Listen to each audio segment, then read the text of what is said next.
పాడి పంటల ఛానల్ని చూస్తున్న రైతు సోదరులకి స్వాగతం సుస్వాగతం. నా పేరు వి సురేఖాదేవి. నేను వ్యవసాయ పరిశోధనా స్థానం పొదలకూరు నందు కీటక శాస్త్రవేత్తగా పనిచేస్తున్నాను. ఈరోజు మనం తొలకరిలో సాగు చేసేటటువంటి అపరాలలో తీసుకోవాల్సిన సస్యరక్షణ గురించి తెలుసుకుందాం. అపరాలు మనకు కావలసినటువంటి పోషకాలు మరియు ఖనిజ లవణాలను అందించడంలో అధిక ప్రాధాన్యత కలిగి ఉన్నాయి. మానవుల శరీరంలో పెరుగుదలకు మరియు పిల్లల్లో మెదడు అభివృద్ధికి అపరాలు చాలా అవసరం ఉంటాయి.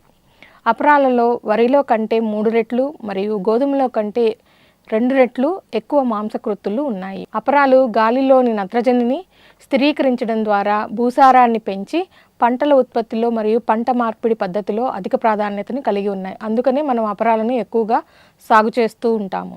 తొలకరిలో మనకు సాగు చేసేటువంటి అపరాలను చూసుకున్నట్లయితే పెసర, మినుము, కంది, అలసంద, సోయా చిక్కుడు మరియు ఉలవలని ఎక్కువగా సాగు చేస్తూ ఉంటారు. ఈ తొలకరిలో వేసినటువంటి అపరాలను ఆశించే పురుగుల గురించి ఇప్పుడు తెలుసుకుందాం. తొలకరిలో వేసినటువంటి అపరాలలో ఆశించే పురుగులు నీలి సీతాకొక చిలుక మరియు ఆకులను తినేటువంటి ఆకుచుట్టు పురుగు, ఆకుముడత పురుగు ఎక్కువగా మనకు ఈ తొలకరిలో వేసినటువంటి అపరాలను ఆశించి నష్టం కలిగిస్తూ ఉంటాయి. ఈ నీలి సీతాకొక చిలుకల్ని నివారించుకోవడానికి వేసవిలో లోతు దుక్కులు ఒకటి చేసుకోవాలి. రెండవది 5% వేపగింజల కషాయం లేదా 5 మిల్లీలీటర్ల వేప నూనెని 1 లీటర్ నీటికి కలిపి పిచికారీ చేసుకున్నట్లయితే ఈ పురుగు గుడ్లు పెట్టకుండా నివారించుకోవచ్చు.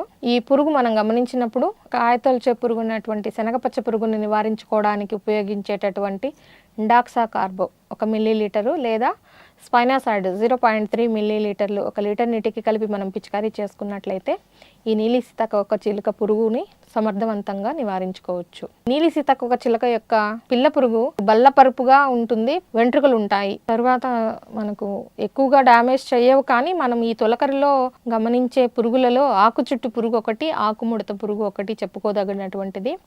ఆకు చుట్టు పురుగు మనకు కందిలో శాఖీయ దశలో ఎక్కువగా కనపడుతుంటుంది. ఇది ఆకులను, లేత చిగుళ్లను, అలాగే పూతను కూడా గూడుగా చేసి లోపల ఉండి పత్రహరితాన్ని గోకి తింటూ ఉంటాయి. వీటి ఉధృతి గమనించినప్పుడు మోనోక్రోటోఫాస్ 1.6 మిల్లీలీటర్లు లేదా క్వినాల్ఫాస్ 2 మిల్లీలీటర్లు 1 లీటర్ నీటికి కలిపి పిచికారీ చేసుకున్నట్లయితే ఈ ఆకు చుట్టు పురుగుని సమర్థవంతంగా నివారించుకోవచ్చును. తరువాత పురుగు ఆకుముడత పురుగు. ఇది సోయా చిక్కుడు మరియు పెసర పంటలను ఎక్కువగా ఆశిస్తుంది. ఈ ఆకుముడత పురుగు ఆకుని ముడిచి లోపల ఉండి పత్రహరితాన్ని గోకి తినడం వల్ల ఆకులు ఎక్కువగా నష్టం కలిగిస్తాయి. వీటి ఉధృతి మనం గమనించినప్పుడు అసిఫేట్ 1 గ్రాము 1 లీటర్ నీటికి లేదా క్లోరిపైరిఫాస్ 2.5 మిల్లీలీటర్లు లేదా క్వినాల్ఫాస్ 2 మిల్లీలీటర్లు 1 లీటర్ నీటికి మనం కలిపి పిచికారీ చేసుకున్నట్లయితే ఈ ఆకుముడత పురుగుని మనం సమర్థవంతంగా నివారించుకోవచ్చును. ఇప్పుడు మనం తొలకరి పంటను ఆశించే పురుగులను నివారించుకోవడానికి సమగ్ర సస్యరక్షణ చర్యలను చేపట్టినట్లయితే సమర్థవంతంగా నివారించుకోవచ్చును. వాటిల్లో మొట్టమొదటిది వేసవి లోతు దుక్కులు చేసుకోవడము. లోతు దుక్కులు చేస్తే కోసస్థ దశలు ఉన్నవి భూమిలో నుంచి అవి బయటకు పడి పక్షులకు కానీ సూర్యరశ్మికి కానీ పడి అవి చనిపోతాయి. అలాగే విత్తన శుద్ధి చేసి విత్తుకున్నట్లయితే మనం రసం పీల్చే పురుగులని, అలాగే మొట్టమొదటిగా ఆశించేటటువంటి చిత్త పురుగులు, అలాగే కాండం తొలుచు ఈగని కూడా మనం సమర్థవంతంగా నివారించుకోవచ్చును.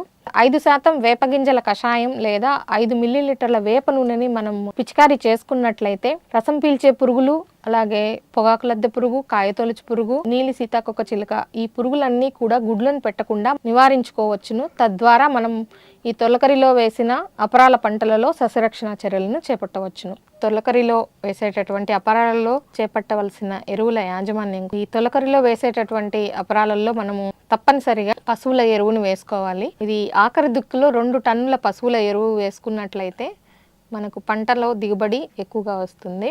అలాగే రసాయన ఎరువులను తీసుకున్నట్లయితే 8 కిలోల నత్రజని ఇచ్చేటటువంటి ఎరువులను, అలాగే 20 కిలోల భాస్వరం ఇచ్చేటటువంటి ఎరువులను మనము కంది, పెసర, మినుము పంటలలో ఆఖరి దుక్కిలో వేసుకోవాల్సి ఉంటుంది. ఎకరాకు 20 కిలోల యూరియా, 125 కిలోల సింగిల్ సూపర్ ఫాస్ఫేట్నైనా వేసుకోవచ్చును. లేదు 50 కిలోల డిఏపి వేసుకున్నా కూడా మనకు 8 కిలోల నత్రజని, 20 కిలోల భాస్వరం మనకు ఈ కంది, పెసర, మినుము పంటలకు అందుతుంది. సోయా చిక్కుడికి చూసుకున్నట్లయితే ఎకరాకి 16 కిలోల నత్రజనిని, 24 కిలోల భాస్వరంని, అలాగే 24 కిలోల పొటాషియం ఇచ్చే ఎరువులను వేసుకోవాల్సి ఉంటుంది. ఉలవలను తీసుకున్నట్లయితే ఒక ఎకరాకి 4 కిలోల నత్రజనిని, 10 కిలోల భాస్వరం మరియు 8 కిలోల పొటాషియం ఇచ్చే ఎరువులను వేసుకున్నట్లయితే మనకు పంటలో దిగుబడిలో ఎటువంటి తేడాలు లేకుండా దిగుబడి ఎక్కువగా వచ్చే అవకాశం ఉంటుంది.